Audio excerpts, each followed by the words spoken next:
On March 26, 1997, an anonymous tip led police to a sprawling, luxurious mansion in the quiet suburbs of Rancho Santa Fe, California.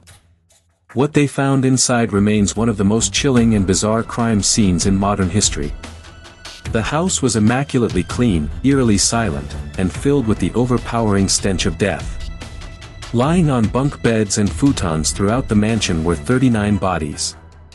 They were all dressed exactly the same, black shirts, black sweatpants, and brand new, matching black and white Nike Decade sneakers. Each body was neatly draped with a square purple shroud over their faces and torsos. In their pockets, investigators found a $5 bill and exactly 3/4. There was no blood, no signs of struggle, and no indication of panic. It was a meticulously planned, peaceful mass suicide. This was the tragic end of the Heaven's Gate cult, led by a charismatic but deeply delusional man named Marshall Applewhite. How did a former college music professor convince 38 rational, educated adults to willingly poison themselves, believing that a UFO was waiting behind a comet to take them to the next level of evolution? The story of Heaven's Gate is a masterclass in psychological manipulation. To understand this bizarre tragedy, we must trace Applewhite's journey back to 1972. Marshall Applewhite was a deeply conflicted man. A talented singer and professor, he had been fired from his university position following a scandal involving a relationship with a male student. Struggling with his sexuality and experiencing intense religious visions, he checked himself into a psychiatric hospital. There, he met a nurse named Bonnie Nettles. She was interested in astrology, theosophy, and biblical prophecy. Their connection was instant and profoundly toxic.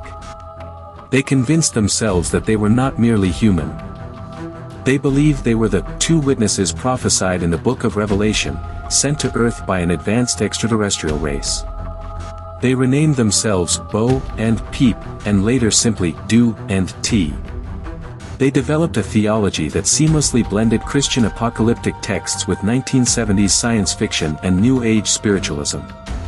They taught that the human body was merely a vehicle or a container for the soul, and that the earth was a cosmic garden about to be spaded under or recycled.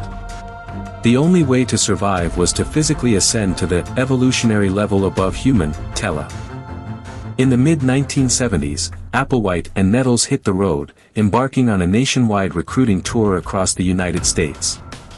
They held public meetings in parks and rented halls, targeting seekers, hippies, and individuals dissatisfied with mainstream religion.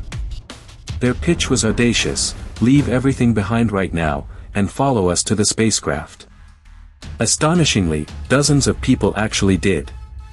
To join the group, members had to immediately sever all ties with their past lives. They were forced to abandon their families, spouses, children, jobs, bank accounts, and all worldly possessions. They were even required to change their names, adopting new monikers that ended in Bodhi, like Srinodi or Junati, symbolizing their rebirth as students of the next level.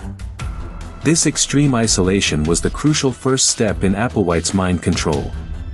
By cutting off his followers from their support networks, he ensured they had nowhere else to turn and no alternative perspectives to challenge his bizarre teachings. The rigorous, ascetic lifestyle bonded the members deeply, creating an us versus them mentality where the outside world was viewed as inherently corrupted by invisible, Luciferian forces. As the group matured into the 1980s and 90s, the level of control Applewhite exerted over their daily lives became absolute and suffocating. The cult evolved into a highly regimented, monastery-like class. Members lived in large, rented homes they called crafts.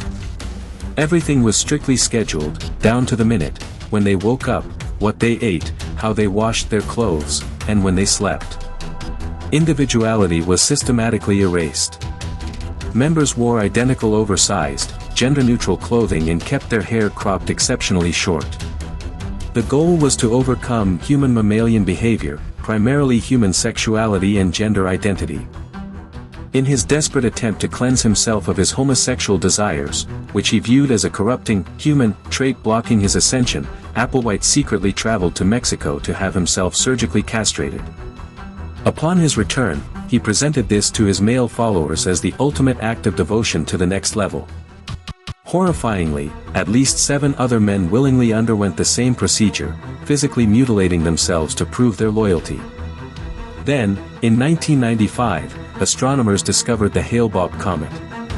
Applewhite seized upon this cosmic event, proclaiming it to be the marker they had been waiting for. He told his followers that trailing behind the brilliantly glowing comet was a massive extraterrestrial spacecraft coming to pick them up. But to board the invisible UFO, they had to shed their vehicles precisely as the comet made its closest approach to Earth. In the weeks leading up to the mass suicide, they recorded individual exit statements on VHS tapes. Watching these videos today is deeply unsettling. They smile at the camera, politely addressing the world they are about to leave, describing their impending death not as suicide, but as a joyful graduation and a return home. The actual mechanics of the suicide were clinical. They concocted a lethal mixture of applesauce heavily laced with phenobarbital, washed down with vodka. Once ingested, members lay down on their bunks, pulled plastic bags over their heads, and secured them tight to induce asphyxiation. 2 surviving members were deliberately left behind. Their chilling mission? To ensure the exit tapes were sent to the media and to maintain the Heaven's Gate website exactly as it was. To this day, the website remains frozen in 1997, a bizarre digital tombstone for 39 souls who chased a comet into oblivion.